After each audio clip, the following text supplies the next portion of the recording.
Hello everyone. मेरा नाम है माज़ेब और आप लोग हैं अभी इस वक्त प्यारा घर चैनल पर। इस चैनल पर मैं आपको पढ़ाने वाली हूँ ग्रामर। और ग्रामर पढ़ा पढ़ा के मैंने आपको इतना स्ट्रॉन्ग कर देना है कि आप इंग्लिश का कोई भी पेपर दें, मैंने आप बोर्ड एग्ज़ाम दें, आप कॉम्पिटिटिव एग्ज़ाम्स दें या फिर आप यूनिवर्सिटी के कोई एग्ज़ाम दें जो कि ग्रामर से रिलेटेड हो, आपको एक भी क्वेश्चन कोई ऐसा नहीं होगा जो समझ नहीं आएगा या आपसे अटैम्प्ट नहीं हो पाएगा। आपने करना क्या है, आपने बस मेरी वीडियोस को फॉलो करना है और जो मैं इसमें एक्सरसाइजेस देती जाऊंगी आपने वो अपने पास सॉल्व करनी है। जो आपसे सॉल्व नहीं हो पाएंगी आपने मुझे वो कमेंट सेक्शन में बताना है, मैं आपको वहाँ पर रिस्पॉन्स दूंगी। तो स्टार्ट करते हैं हम अपना फर्स्ट लेक्चर। आज हम अपना यूनिट 1 करेंगे और यूनिट 1 किससे रिलेटेड है? Present continuous. प्रेजेंट कंटिन्यूस क्या आप सोच रहे होंगे ये टेंस है। जिस तरह और दूसरे टेंसेस होते हैं ना, प्रेजेंट के, पास्ट के, फ्यूचर के, ये प्रेजेंट के टेंसेस में से हैं। लेकिन अब प्रेजेंट के टेंसेस भी बहुत सारे होते हैं। बहुत सारे तो नहीं, 4 होते हैं। जैसे कि present simple, present continuous, present perfect और प्रेजेंट परफेक्ट कंटिन्यूस। तो अभी जो हम करने जा रहे हैं सबसे आसान वाला वो है प्रेजेंट कंटिन्यूस। अब प्रेजेंट कंटिन्यूस की टेंसेस हम कहाँ यूज़ करते हैं, उसकी एप्लीकेशन क्या है, वो भी हम इसमें देखेंगे और उसको प्रैक्टिस भी करेंगे आगे। तो स्टार्ट करते हैं। इसमें एग्जाम्पल है, मैं पहले वो रीड कर रही हूँ, आप वो देखिए।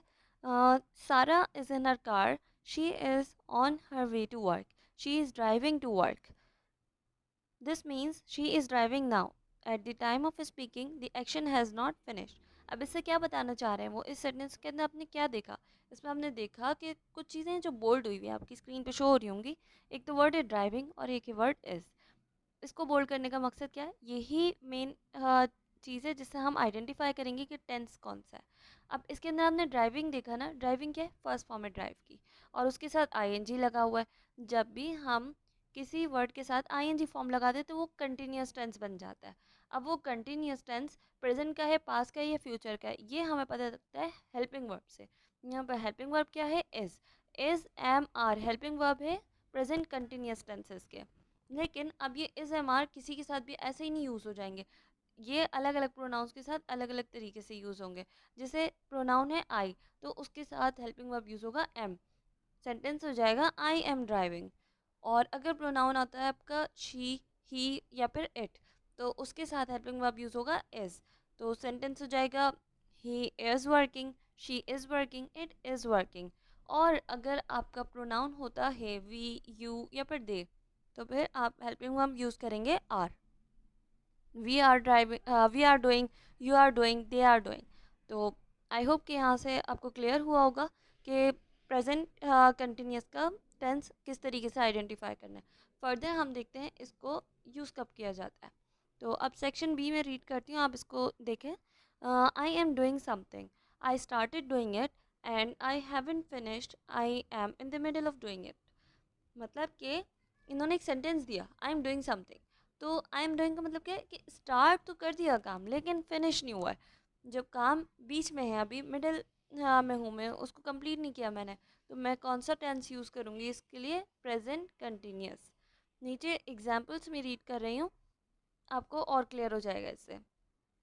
Please don't make so much noise, I am trying to work. इस सेंटेंस में देखें, वो अभी कोशिश कर रही है, उसका काम शुरू हुआ है तभी तो वो कोशिश कर रही है, लेकिन ख़त्म नहीं हुआ है। ख़त्म हो जाता तो वो कोशिश क्यों करती? तो इसका मतलब ये बीच में है ना तभी, तो हम यूज़ करेंगे प्रेजेंट कंटिन्यूस। सेकेंड सेंटेंस देखिए, where is Mark, he is having a shower. उसके बाद देखिए, let's go out now, it's not raining, it is in training any more. फिर उसके बाद वाला सेंटेंस देखिए, how is your new job, are you enjoying it, what's all that noise, what's going on और what's happening. इन सारे ही sentences के अंदर आपने एक बात बहुत अच्छे से नोटिस की होगी, और नहीं की होगी तो हम स्टीव वाले केस में देखते हैं। देखिए स्टीव का केस क्या है, नीचे आपको ये जो लड़का दिख रहा है ये बात कर रहा है अपने फ्रेंड से फ़ोन पे ना, और उसको कह रहा है कि I am reading a really good book and at the moment and it's about a man who la blah blah blah. तो यहाँ पर ये जो सेंटेंसेस ने यूज़ किया है ना, आई एम रीडिंग का मतलब क्या है कि ये स्टार्ट हुआ है और फिनिश नहीं हुआ है, तो इसलिए इसने यूज़ किया है आई एम रीडिंग, मतलब प्रेजेंट कंटिन्यूस। अगर तो ये ख़त्म कर चुका होता तो ये सेंटेंस यूज़ नहीं हो सकता था। लेकिन अब ये भी बात है कि इस वक्त तो नहीं रीड कर रहा ना जिस वक्त बात कर रहा है, फिर भी ये प्रेजेंट कंटिन्यूस का टेंस यूज़ कर रहा है। तो उसकी वजह क्या है कि स्टार्ट हुआ है, ख़त्म नहीं हुआ है। जब भी काम स्टार्ट होगा ख़त्म नहीं होगा और बीच में ही आप किसी को बता रहे हैं तो आप प्रेजेंट कंटिन्यूस का टेंस यूज़ करेंगे। कुछ और एग्जाम्पल्स भी है, जैसे कि Kate wants to work in Italy, so she is learning Italian, but perhaps she is not learning Italian at the time of speaking. Some friends of mine are building their own house. They hope to finish it next summer. I hope it is very clear from now. अच्छा, अब हम further section देखते हैं। ये हमने ए देखा, B देखा, अब हम सी पर आते हैं। सी में आपको कुछ एडिशनल इन्फॉर्मेशन मिल रही है। इसमें ये बता रहे हैं कि जब भी आप किसी टाइम पीरियड के बारे में बात कर रहे हैं ना, तो तब आप प्रेजेंट कंटिन्यूस यूज़ कर सकते हैं। टाइम पीरियड मतलब कि today, this week, this year, अगर इस तरीके की कोई बात आपने करनी है, जैसे कि you are working hard today. मैं ऐसे नहीं कह सकती कि you were working hard today. जब मैं आज की बात कर रही हूँ तो मैं प्रेजेंट कंटिन्यूस यूज़ करूँगी। अब नेक्स्ट सेंटेंस देखिए, the company I work for is not doing so well this year. अब मैं इस साल की बात कर रही हूँ ना, तो प्रेजेंट कंटिन्यूस यूज़ कर रही हूँ। मैं ऐसे नहीं कर सकती कि the company I work for was not doing well, was not doing so well this year. जब मैं दिस ईयर यूज़ कर रही हूँ, दिस वीक यूज़ कर रही हूँ, टुडे यूज़ कर रही हूँ, तो मुझे प्रेजेंट कंटिन्यूस ही यूज़ करना है। मूव ऑन करते हैं सेक्शन डी के ऊपर। We use the present continuous when we talk about a change that has started to happen. We often use these verbs in this way: getting, becoming, starting, beginning, changing, improving, increasing, rising, falling, growing and so on.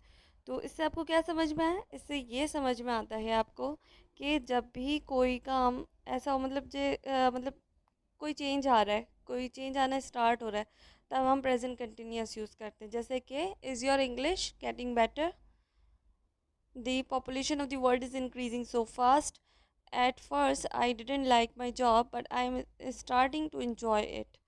तो इन सब में क्या है कि काम अब शुरू होने लगा है, चेंज आने लगा है। जब चेंज आने लगा है ना, तो फिर हम प्रेजेंट कंटिन्यूस यूज़ करेंगे। तो यहाँ तक प्रेजेंट कंटिन्यूस के ये हमारे लेक्चर होते हैं कंप्लीट। और अब इसके बाद आपने क्या करना है, अब ये तो मेरी बारी थी जो मैंने बता दिया, अब आपकी बारी है कि आपने एक्सरसाइज करनी है।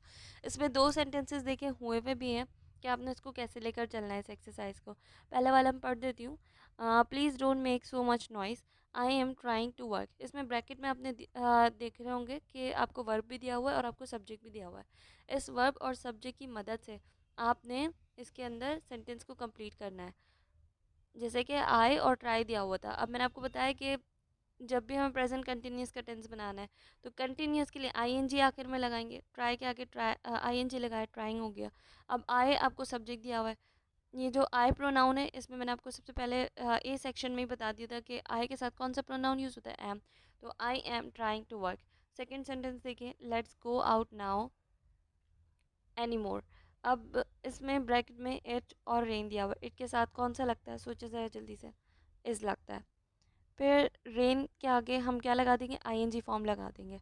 तो अब इट के साथ इज़ लगता है, इट इज़ रेनिंग हो सकता है। लेकिन इसके अंदर क्या कह रहे हैं, सेंस देखें आप सेंटेंस का, लेट्स गो आउट नाउ, बाहर चलते हैं। तो अगर मैं कहूँगी इट्स रेनिंग एनी मोर, तो एनी के साथ जब भी वर्ड आता है ना, वो नेगेटिव सेंटेंस आता है, मतलब कि नॉट वाला सेंटेंस आता है। तो मैं यूज़ करूँगी इट इज़ नॉट रेनिंग। ठीक है, it is not raining any more. आपने नॉट लगाना है या नहीं, मैंने एनी से आइडेंटिफाई किया और दूसरा एक सेंस बनता है कि भैया बाहर बारिश नहीं हो रही, तो चलो अब बाहर चलते हैं। तो उसके लिए हम इस तरीके से सेंटेंसेस को चूज़ करेंगे। वर्ब और सब्जेक्ट को यूज़ करते हुए आप ये वाले सारे सेंटेंसेस कंप्लीट करें। जिसमें भी मसला हो रहा है वो मुझे कमेंट में बताएं। तो अब तक के लिए इतना ही। वेट करें हमारी नेक्स्ट वीडियो का। Thank you. अल्लाह हाफ़िज़।